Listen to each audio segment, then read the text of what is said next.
भारतीय वायुसेना के लिए पिछले कुछ वर्षों से सबसे बड़ी चुनौती केवल नए लड़ाकू विमान खरीदना नहीं है, बल्कि अपने पुराने लेकिन अभी भी बेहद महत्वपूर्ण लड़ाकू विमानों को ऑपरेशनल बनाए रखना भी है। इस चुनौती के केंद्र में है जैगुआर फाइटर जेट, जो लगभग 4 दशकों से भारतीय वायुसेना की स्ट्राइक क्षमता की रीढ़ बना हुआ है। लेकिन अब जैगुआर बेड़े के सामने एक नई समस्या खड़ी हो गई है, और वो समस्या है विमान के इंजन और उससे जुड़े महत्वपूर्ण सिस्टम के कुछ अहम पार्ट समय से पहले खराब हो रहे हैं, जबकि कई पुर्जों की वैश्विक सप्लाई भी लगभग समाप्त हो चुकी है। इसी वजह से भारतीय वायुसेना ने अब स्वदेशी समाधान विकसित करने की दिशा में बड़ा कदम उठाया है। आपको बता दें कि जैगुआर कोई साधारण लड़ाकू विमान नहीं है, यह भारतीय वायुसेना का low level deep penetration strike aircraft है। इसका मुख्य काम है दुश्मन की सीमा के भीतर गहराई तक जाकर एयरवेज, रडार स्टेशन, मिसाइल ठिकानों और सामरिक प्रतिष्ठानों पर सटीक हमला करना है। भारत ने 1970 से लेकर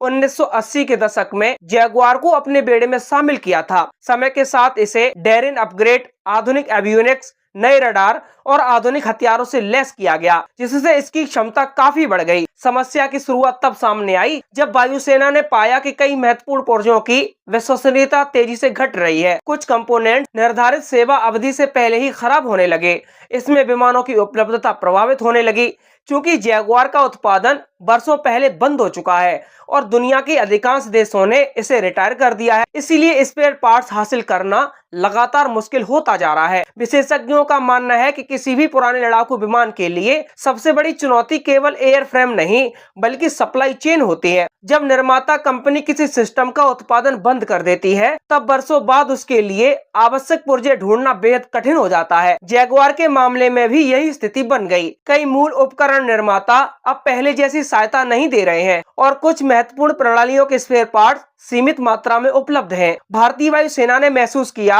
कि यदि समय रहते कोई समाधान नहीं निकाला गया, तो जैगुआर स्क्वाड्रनों की ऑपरेशनल उपलब्धता पर असर पड़ सकता है। यही कारण है कि अब रक्षा क्षेत्र की सार्वजनिक और निजी कंपनियों के साथ मिलकर स्वदेशी विकल्प विकसित करने की प्रक्रिया शुरू की गई है। इसका उद्देश्य केवल मौजूदा समस्या का समाधान करना नहीं है, बल्कि भविष्य में विदेशी निर्भरता को भी कम करना है। दरअसल भारत लंबे समय से रक्षा आत्मनिर्भरता की दिशा में काम कर रहा है। मिसाइल, रडार, युद्धपोत और कई रक्षा प्रणालियों में देश ने बड़ी उपलब्धियां हासिल भी की हैं, लेकिन जेट इंजन और उससे जुड़े जटिल एयरोस्पेस कंपोनेंट अभी भी सबसे कठिन क्षेत्रों में गिने जाते हैं। यही वजह है कि जैगुआर की समस्या को केवल एक विमान की समस्या नहीं, बल्कि पूरे भारतीय एयरोस्पेस उद्योग के लिए अवसर के रूप में देखा जा रहा है। अगर इतिहास पर नजर डालें तो भारत पहले भी इंजन निर्भरता की कीमत चुका है। देश के पहले स्वदेशी लड़ाकू विमान कार्यक्रम HF-24 मारुत को भी उपयुक्त इंजन न मिलने की वजह से अपेक्षित सफलता नहीं मिल पाई थी।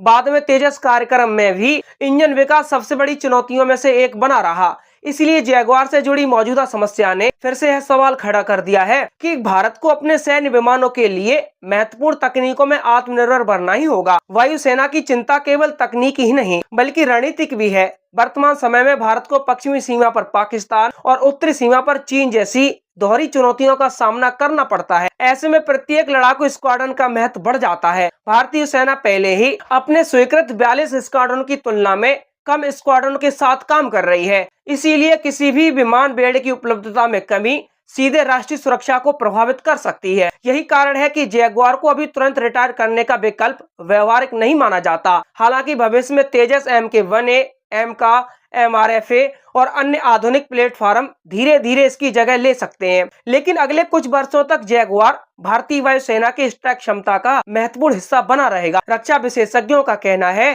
कि जैगुआर अभी भी कई भूमिकाओं में उपयोगी है। कम ऊंचाई पर उड़ान भरते हुए दुश्मन के रडार से बचकर हमला करना इसकी सबसे बड़ी विशेषता है। आधुनिक नेविगेशन और हथियार प्रणालियों से लैस होने के बाद भी इसकी युद्ध क्षमता पहले की तुलना में काफी बेहतर हुई है। इसीलिए वायुसेना इसे तब तक सेवा में रखना चाहती है जब तक पर्याप्त संख्या में नए विमान उपलब्ध नहीं हो जाते।